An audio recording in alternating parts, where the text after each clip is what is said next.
ازيكم؟ اهلا بيكم في قناه ريحانه. انا منى محمد. النهارده معانا ريفيو عن منتجات لطيفه وظريفه. بس قبل ما ابتدي الفيديو بليز اعملوا سبسكرايب للقناه واعملوا لايك للفيديو ده وشير كمان. يلا بينا نبدا الفيديو. النهارده معانا ريفيو عن ايس كريم. انا كنت وقفت فيديوهات الايس كريم، الجو كان ساقع وكده، بس فجاه الجو بقى حر جدا، مش عارفه فيه ايه بصراحه. فحسيت نفسي عايزه اكل ايس كريم يعني عادي جدا، فقلت نجيب ايس كريم.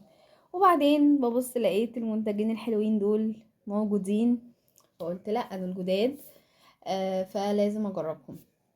طيب تعالوا بقى نجرب مع بعض. انا مجربتهمش، انا قلت اجربهم قدامكم. اول حاجه معايا طبعا، اول ما شفته ما قدرتش استنى امسك نفسي خالص، اللي هو بالموكا، ف هنجربه مع بعض.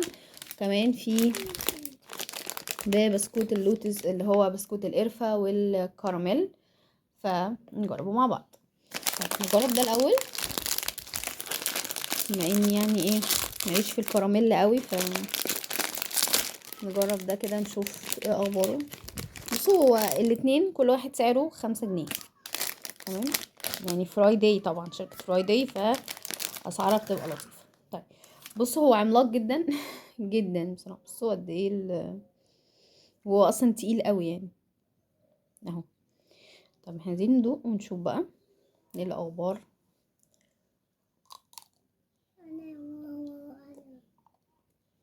مم. مم. حلو البسكوت، قرفة قرفة يعني مفيش كلام. الناس اللي بتحب القرفة هتحب البتاع ده اوي. بصوا كده على البسكوت اهي. المفروض ان جوه بقى فيه كراميل، فاحنا ايه عايزين نوصل للكراميل شويه. استنوا هنجيب حاجه اقطع بيها شويه، لان هو عملاق مستحيل اكله يعني، ونشوف الكراميل فين. طيب انا جبت سكينه نشوف الكراميل اللي فين بالظبط.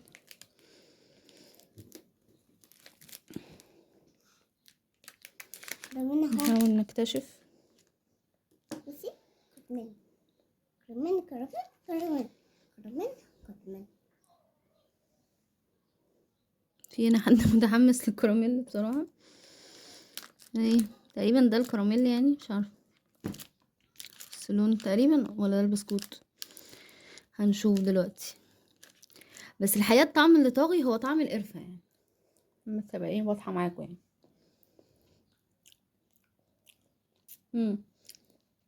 يعني شويه حسيت بالكراميل، هتحسوا الكراميل في النص كده، يعني هو ايه قافل ايه الطبقتين دول يعني. طيب لذيذ طبعا، مش محتاجه اقول لكم، حلو جدا جدا. والناس اللي بتحب القرفه او البسكوت اللوتس هتحب المنتج ده قوي. نيجي بقى على اللي انا متحمسه له اكتر، الموكا، القهوه. فنشوف.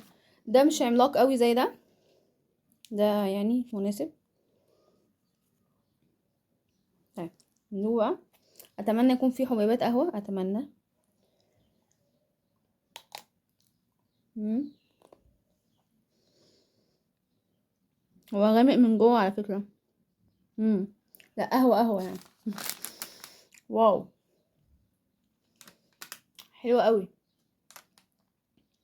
حلو قوي. الميكس بتاع مع اني مش بحب الشوكولاته البيضاء قوي،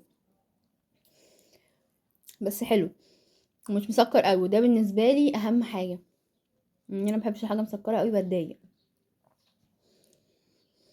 الشوكولاته البيضاء مع الايس موكا اللي جوه ده خطيره خطيره.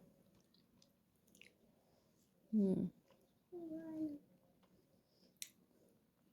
الايس كريم اللي جوه فظيع، والشوكولاته اللي بره حلوه، بس الايس كريم اللي جوه ده يعني رائع بجد، حلو قوي. وايه مشكله ايس كريم في ديسمبر؟ عادي جدا يعني، مفيش مشكله مفيش مشكله خالص.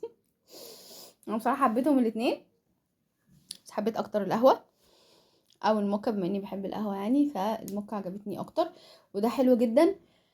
الناس اللي بتحب القرفه وبسكوت اللوتس هتحب ده قوي، والكراميل وكده، الميكس ده خطير برضو، حلو جدا على فكره، حلو قوي برضو يعني. انا بس عشان ماليش في القرفه قوي يعني. بس انما الاتنين حلوين والاتنين يستاهلوا، وسعرهم لطيف، 5 جنيه ولا اي حاجة يعني الاسعار الغريبة العجيبة اللي بنسمعها.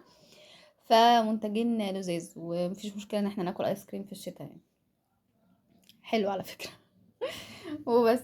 يا رب الريفيو النهارده يكون عجبكم. بليز اعملوا الفيديو ده لايك وشير، وكمان اعملوا سبسكرايب اللي مش هيعمل سبسكرايب. اشوفكم على خير ان شاء الله الفيديو الجاي. باي باي.